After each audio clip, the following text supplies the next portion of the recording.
আমি চলে এসেছি মাঠের মাঝখানে এমন একটা জায়গায় যেখানে জৈব সার তৈরি হচ্ছে। তো জৈব সারের কারখানায় বলতে পারেন হিসেব মতো আমি চলে এসেছি। তো দেখুন কিভাবে জৈব সার তৈরি হচ্ছে সেটা আমি লাইভ আপনাদেরকে দেখাচ্ছি। সার সাধারণত দুই রকমের হয়ে থাকে, যথা জৈব সার এবং রাসায়নিক সার।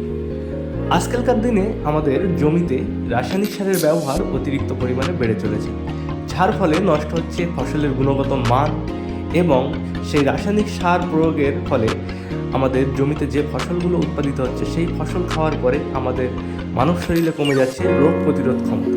জৈব সার আমরা দেখি বা জৈব সার তৈরি হয়, সেটা পোলট্রির যে পায়খানা, সোজা বাংলায় বলতে গেলে সেটাকে 1 বছর যাবৎ ফেলে রাখতে হয়।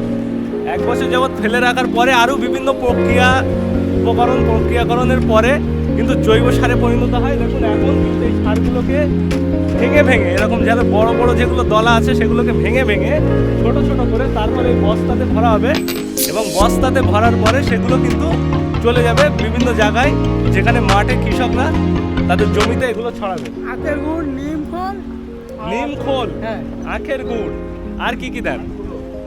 হাড়ের গুঁড়ো, আচ্ছা, এসব বাইল করে দেওয়া হয়। আর এগুলো বেসিক্যালি পোলট্রির লিডার, শ্যাওলা পচা। আচ্ছা, তারপরে তোমাদের ওই যে মানে আখের গুড়। আচ্ছা, এখানে আখের গুড় দেওয়া হয়, হ্যাঁ, তাই তো? দিয়ে শ্যাওলা, তারপর সমুদ্রের শ্যাওলা চুন, মোটামুটি অনেক রকমেরই জিনিসপত্র উপকরণ দিয়ে কিন্তু এখানে সার তৈরি হয়। আর এই যে সার তৈরি হয়ে গেছে দীর্ঘ 1 বছর যাবৎ পোলট্রির লিডার এখানে ফেলে রেখে তারপরে কিন্তু সার তৈরি হয়। আর এই সারই পরে এই যে দেখতে পাচ্ছেন বস্তাবন্দি হচ্ছে। দেখুন আমি দেখাচ্ছি আপনাদেরকে।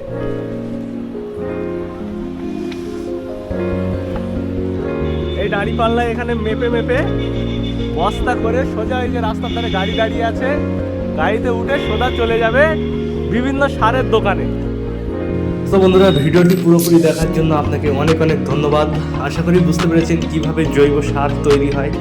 তো যদি ভিডিওটি ভালো লেগে থাকে তাহলে লাইক, সাবস্ক্রাইব এগুলো তো করতেই হবে, আর একটা শেয়ার হবে কি। Thank you.